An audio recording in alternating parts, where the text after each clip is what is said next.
Hello everyone, good night. My name is Eric Pintos. I am an iOS engineer and I'm currently working on the design system team at Wolt. And tonight I'm going to talk to you about some of the lessons about mobile accessibility that we have learned on our current project. So basically at Wolt right now we are working on an accessibility program since earlier this year, and we're trying to make our apps more accessible for everyone. We still have a lot of work to do, so yeah, don't be scared if you open the app and it's not fully accessible yet. We're actually working on that, but progress is looking good, people are motivated, and yeah, that's basically the topic for tonight, what I'm going to talk. So let's get started to talk about what is accessibility. Basically, accessibility is about creating digital spaces where everyone can engage fully, regardless of their abilities. More specifically, so that people can perceive, understand, navigate, and interact with them. We want everyone to be able to use our applications, and we want to be a leader in the industry so that we can actually, everyone can use them and order their food. So why does accessibility matter? As per the WHO, an estimated 1.3 billion people experience significant disability. This represents around 16% of the world population, or around 1 in every 6 people. There are several types of disability, such as visual, speech, hearing, cognitive, and motor. And this can be permanent, or this can be temporary or situational.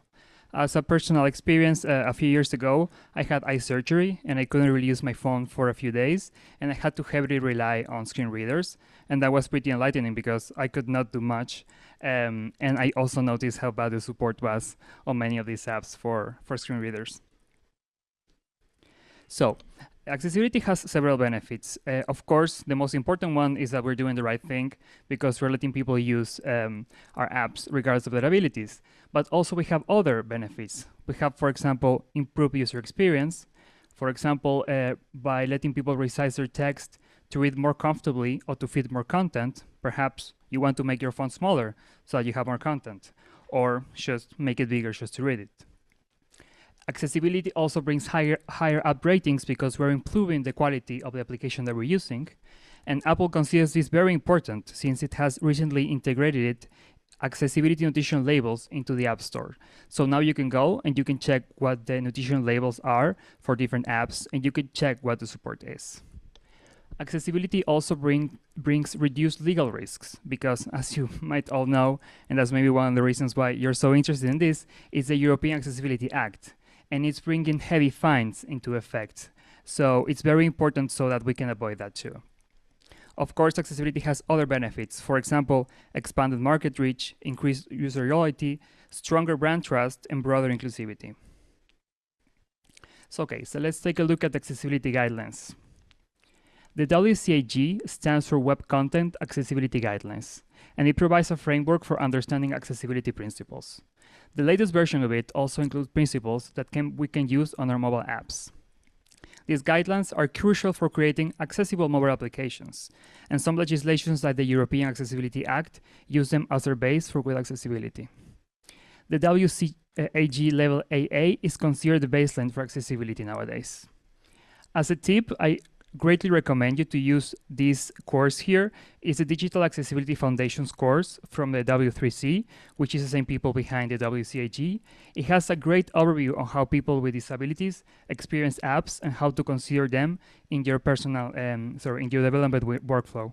For example, there's a chapter in which you can see how to talk with your stakeholders or how you can promote this in the company.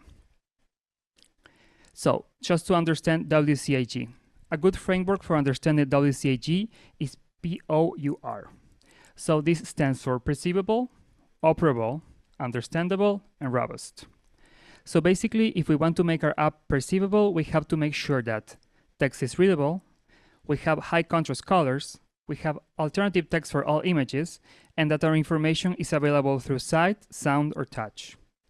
To make our app operable, we need to make sure it's easy to navigate, that you can access it via keyboard, voice, and touch, and that you have sufficient time to engage with the content.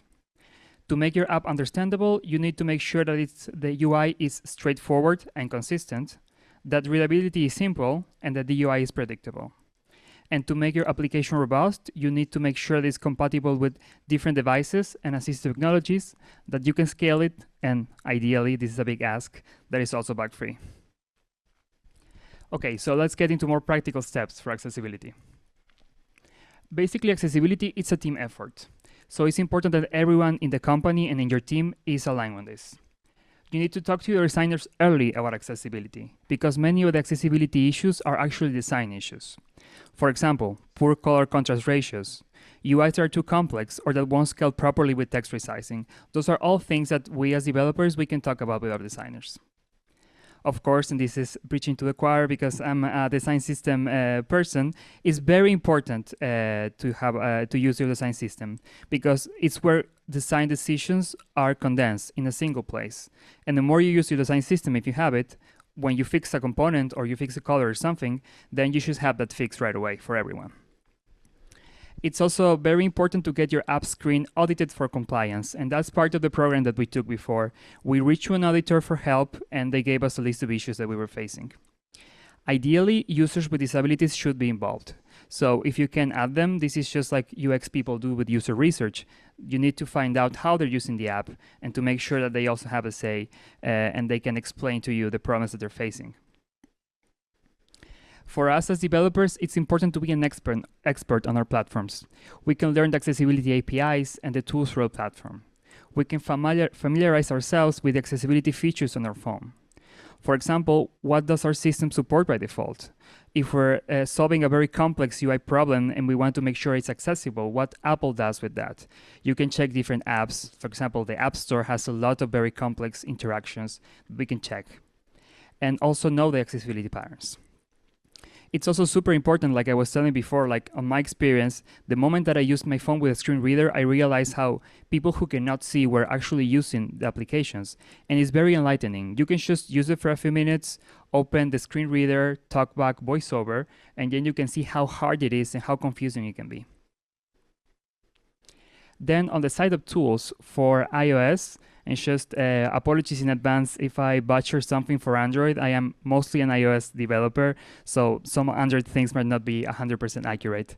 But for iOS, we have the Accessibility Inspector that is extremely useful.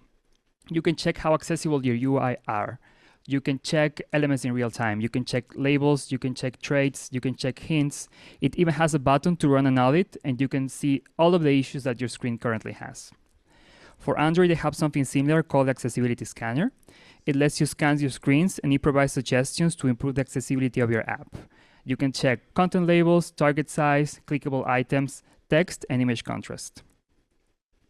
For more IDE tools, for example, on Xcode, you can see that's the top image. You can check the canvas device settings. When you're developing with Xcode previews, you can check different sizes and different settings. And also, you can use the environment overrides when you're testing on a simulator. For Android, you have check mode, which is the one on the bottom that lets you check different issues on your screens. And you also have lint warnings, which is something that's very neat that Android has and iOS doesn't have. Okay, let's get more into the depth of the issues right now and how to solve them. So the most common accessibility issues that we have are insufficient color contrast, text that cannot be resized, lack of screen reader support, and UIs that cannot be navigated via keyboards. Let's get started with insufficient color contrast. So you can see an example here of two buttons, one of them that has 0 proper contrast and the other one that has very good contrast. And you can see in this big screen how much better it is to read the bottom one, right? And that's very important for legibility purposes. Text and UI elements must have enough contrast against their backgrounds. And basically the rule of thumb is those two, like 4.5 to 1 from text to background. That means that the text has to be 4.5 times brighter than the background for small text. And for large text, that ratio is 3 to 1. That's something that you can measure, and we're going to talk about it in the next slide. And also super important to make sure that this applies to your dark mode palette too. Color contrast is usually a design problem, so it's very important to have a proper design system palette, like a color palette. And you can also ask your designers for combinations that actually match this. For example, what's a usual, in World we have a usual text and background pairing combination, and we make sure that those are actually contrasting. You have apps, for example, like Contrasts, Stark, or even the ID tools that we talked about before that let you check what's the actual result of that. That's what you can see in the image. Those are the two colors from the first bottom on the top, and you can see that there's not nearly contrast. It's failing in every single way it can fail. And it's important not to rely on color alone. You can use borders, icon, labels, or other visual cues alongside color to convey meaning. This improves accessibility and usability for everyone. Another one of the issues that we can face is text size that cannot be modified. Screen content must respond well to changes in text size levels. App text size should increase or decrease depending on your settings. Screen content should not overlap, get cut off, clipped, or be completely removed or resized. You have two options here on iOS, the clock and the App Store, and you can see how everything is still fitting there and you have all the information, right? And even things are scaling differently depending on what's their prominence, what's the text size. To test this on iOS, you can go to Accessibility Settings, Display and Text Size, or you can just use the environment overrides and the inspector like we said before. Make sure that your layout holds up and the content remains readable at all sizes. It's also important to be mindful of truncation and avoid unnecessary number of lines limits so your text can take the space that it needs. You can see it in the previous one, everything is still fitting there. There's not ellipses that don't let you see what the actual content is. So going more into the technical side, for UIKit, you can use UIFont.prefer font for text size. That is if you want to use a system-provided text styles. This should give you enough support for this. But if you want to use custom fonts, you can also do it with UI font metrics. It's very important that you make sure that the adjust font for content size category is set to true. And here you have a code snippet, right? Like the first one, for label, you're using just the system font. This is San Francisco for iOS. And then you're just giving it a text style, which is body. It could be large text, large title, sorry. It could be caption. It could be many things. And if you want to use a custom font, like many of us do on our apps, you can just use UI font metrics for text style, and this is the same text style that you passed before. That's a function in which the text is going to scale, like the different scales, and you can pass your font then as a second parameter, and it will give you a font that scales the same way a body font will scale. But if you're using SwiftUI, you can also use similar APIs. They have font text style, or you can use font custom relative to if you're trying to use a custom font here. Then if you have a view such as UI image view that supports UI accessibility content size category image adjusting, you can also set that very long variable adjust image size for accessibility content size category to true, and that will make your images scale if that's necessary. It's usually not that necessary, but in some cases it is. And also a very neat trick is you can also use UI font metrics like the ones we were using for fonts for different values, right? So for example, let's say you want your spacings or your paddings to scale the same way a text would scale. Then you can just use that to actually scale those paddings, right? Or you can do the opposite. You can maybe invert that or do some other mathematical operation so that the padding decreases as that increases. For example, 1 over that value, and that will make your padding smaller as the text gets bigger, and you can accommodate for more information in your screen. Then for Android, you can also go to accessibility settings, font size, and you can do the same thing. Also, again, make sure your layout holds up and that the content remains readable at all sizes. And for Compose, you can use font scales preview to preview a composable with different font sizes. These are a few code snippets for Android. Compose already has pretty good support, same as SwiftUI does. They are newer technologies, so you can actually use some of the auto-size functions that you have over there, auto-sizable text or text auto-size step-based. Those are pretty useful. The final issue, which is the most complicated one, is screen reader, right? That's a very difficult one to make sure it works correct. It's very challenging to implement that. So Android supports this via TalkBack and iOS via VoiceOver. They are both gesture-based screen readers, and they give audible descriptions of what's in screen, and they let you interact with them. And this is a short demo of how it works on iOS. So basically what I was doing here is I was just scrolling horizontally, and when you scroll horizontally, then the UI is going to be treated like a list, and it's going to read things. And you can actually see there on the bottom, that's basically what it reads. It's going to read your headings. It's going to tell you what the button is. It's going to tell you also the states, if it is on, if it is off, if it has more also accessibility affordances that you can use here. The goal is that the app has to be fully interactive with screen reader for a user without seeing the screen. So what I would recommend you is that you try using the app with your eyes covered and you then are going to see how confusing it is for this to work. And another important point, this goes both for iOS and Android, is that this needs to be tested on real devices. The inspectors are not going to give you the full picture. They're quite limited in this.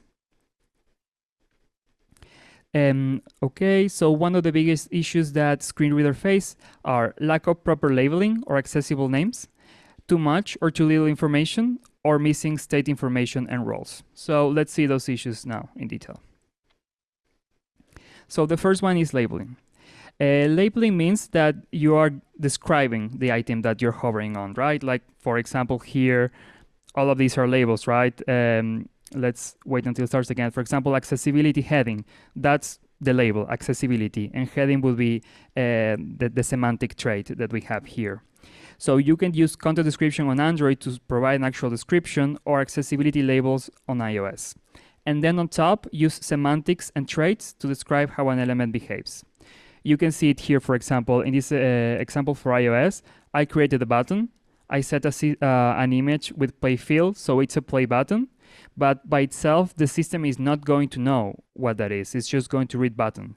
So what you need to do is you need to add an accessibility label, in this case, play music.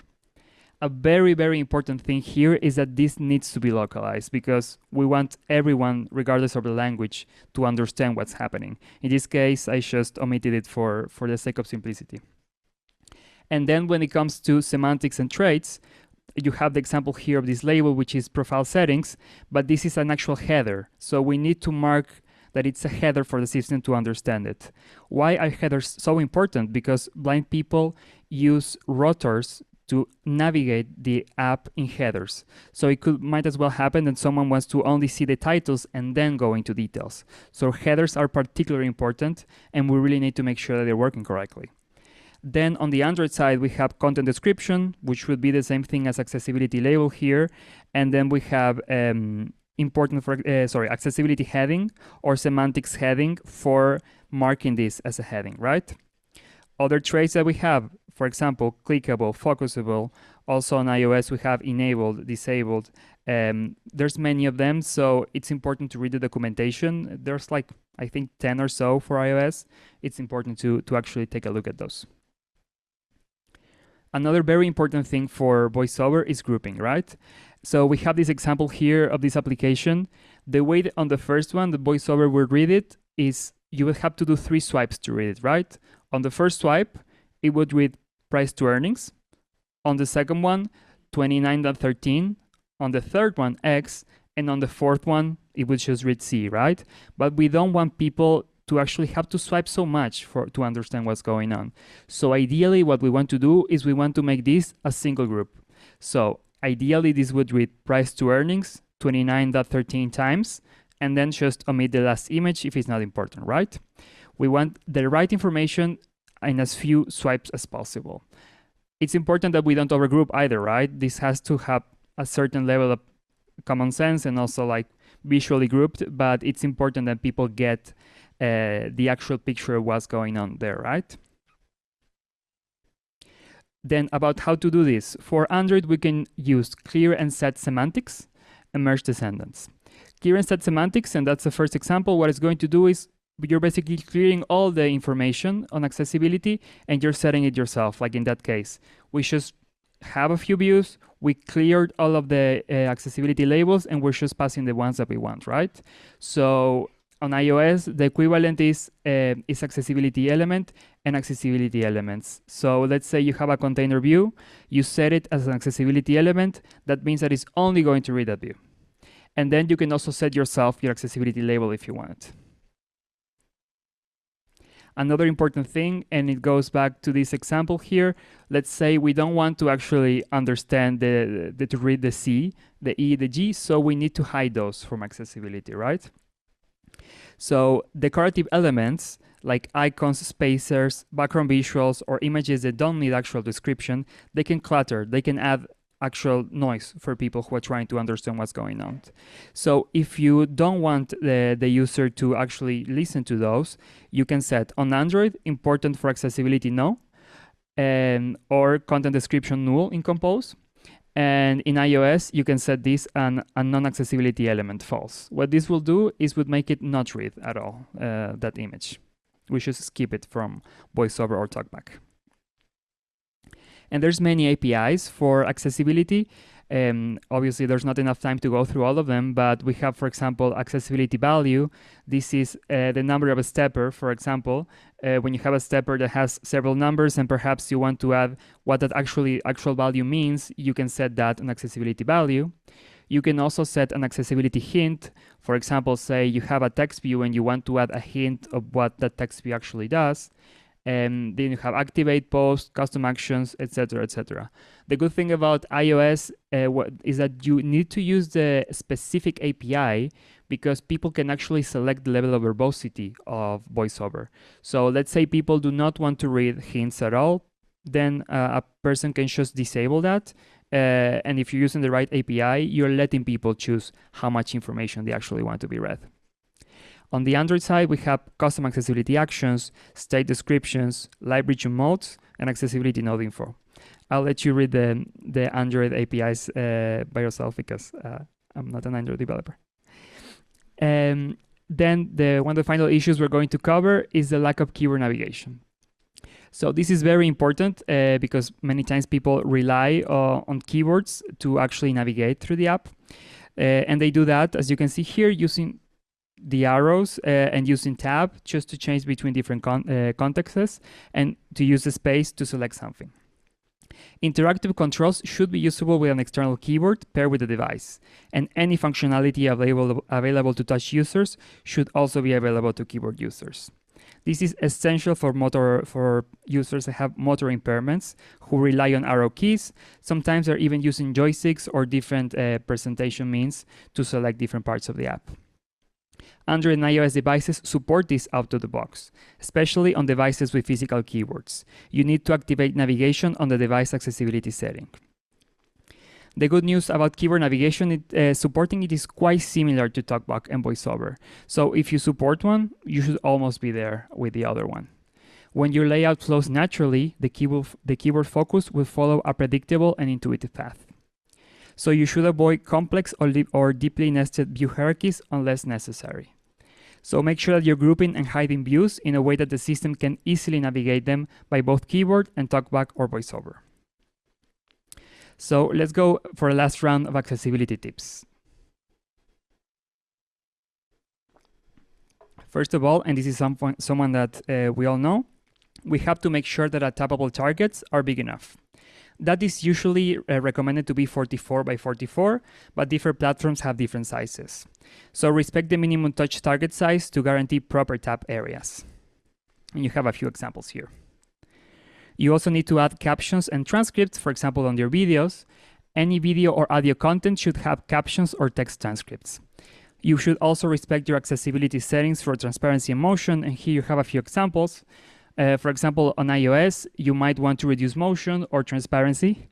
And I think a very controversial one here is liquid glass that had a lot of transparency.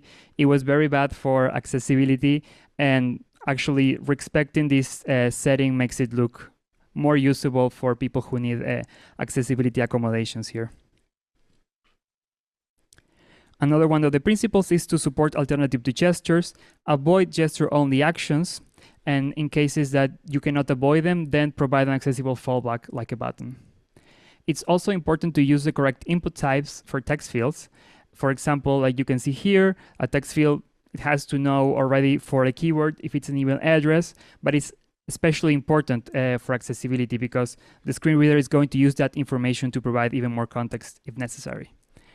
And then the final one, which is extremely important and is something that we're also working on right now, it's also possible to automate accessibility tests. And Xcode, I don't know about Android Studio, but Xcode has this function that's called Perform Accessibility Audit that will throw you errors if your UI test has accessibility issues with contrast or with dynamic type.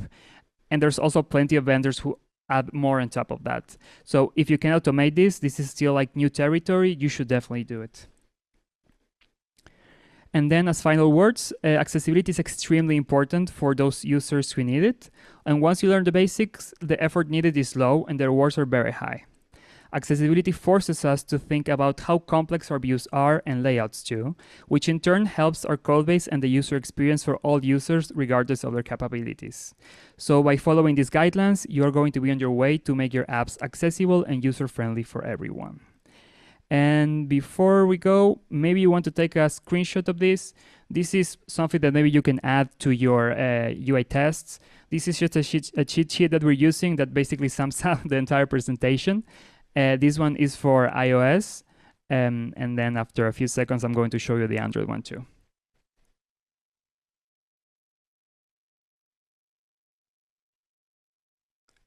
And the Android one here. So if you check this, you should be on your way to have something at least acceptably accessible. Cool, and that's all.